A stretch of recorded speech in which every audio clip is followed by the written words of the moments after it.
ماوەی 5 ساڵە وەزارەتی پەروەردەی حکوومەتی ناوەند بەهۆی خروقات و غەشکردن لە هۆڵی تاقیکردنەوەکانی دەرەکی پۆلی 36 ناوەندی ڕێگە نادات لە شاری کەرکووک ئەو تاقیکردنەوەیە بۆ کوڕان ئەنجام بدرێت.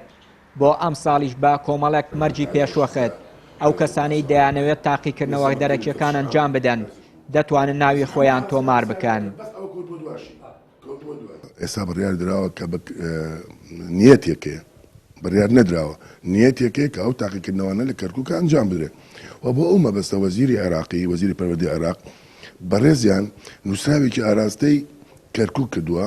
ئەو نووسراوە بۆ پارێزگاری کەرکووک بۆ قایدی شورتە پۆلیس و بۆ مدیر عامی تەربیەی کەرکووک و هەموو ئەندامانی لیژنەی ئیمتیحانی لە تەربیەی کەرکووک ئەمانە هەمووی بەڵێن بدەن بە جەنابی وەزیری پەروەردە کە ئەو تەجروبەی ئەو ساڵە ڕوویدا لە اختراقکردنی قاکان و دروستبوونی ناڕێکی و هۆسەیەک لە ناو هۆڵەکانی تاقیکردنەوە بەڵێن بدەن کە ئەو تەجروبەیە دووبارە نابێتەوە. اینجا وەزیری عێراقی بڕیاری خۆیەدا. بیانووی وەزارەتی پەروەردەی عێراق بۆ ڕاگررتنی تاقیکردنەوە دەرەکیەکان بەهۆی گزیکردن لە پرسیارەکان داوای کرد زیاتر لە 5 ساڵ قوتابیان و خوێندکارانی کوڕ بێبەش بن لە تاقیکردنەوە دەرەکیەکان. ئەندامێکی لقی کەرکووکی یەکێتی مامۆستایانی کوردستان دانانی مەرج بۆ ئەنجامدانی تاقیکردنەوە لەلایەن وەزارەتی پەروەردەی عێراق بە بیانوو دەزانێت. بەڵێ خۆی هەر کۆی بڕیارەکە هەر لە 2016 تا ئێستا بڕیارێکە بەڕاستی ناحەقی زۆری تایە سەبارەت بە ڕەگەزی نێرینە لە شاری کەرکووک. ئێستش کە ئێمە داواکارێکی زۆر هەبوو لەلایەن گەنجان و لاوانەوە ئێستش کە بڕیاریان داوە بڕیارەکەش کۆمەڵی قەید و شەرتیان تێخستووە.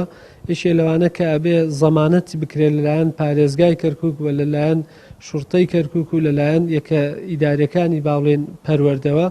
ئەمەش من پێم وایە بیانوویەکە کە نەیانەوێ بیکەن بۆیە ئێمە داوامان کردووە کە هەرچۆنە بێ ئیداری کەرکووک بەم کارە هەستێ ئەگەرنا بەڕاستی گەنجان و لاوانی کەرکووک زۆر نیگەرانن و زۆر تووڕەن چکە بەڕاستی بیانوویەکی خراپە. تۆ هێزی ئەمنیت هەیە تۆ شورتەت هەیە تۆ هێزی پاراستی تەنانەت پەروەردەت هەیە تۆ مامۆستا و خەڵکت هەیە لە بەردەستە ئەتوانی زەمانەتی هۆڵەکانی تاقیکردنەوە بکەیت.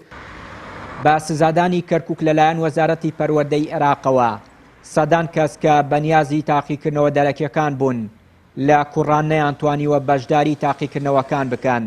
ئێستاش بە سەدان قوتابی کورد بڕوانامەی 6 سەرەتایی و 3 ناوەندیان هەیە چاوەڕێی بڕیاری وەزارەتی پەروەردەن تا بتوانن ئەم ساڵ بەشداری تاقیکردنەوە دەرەکیەکان بکەن. چیانووری کەناڵی ئاسمانی پەیام کەرکووک.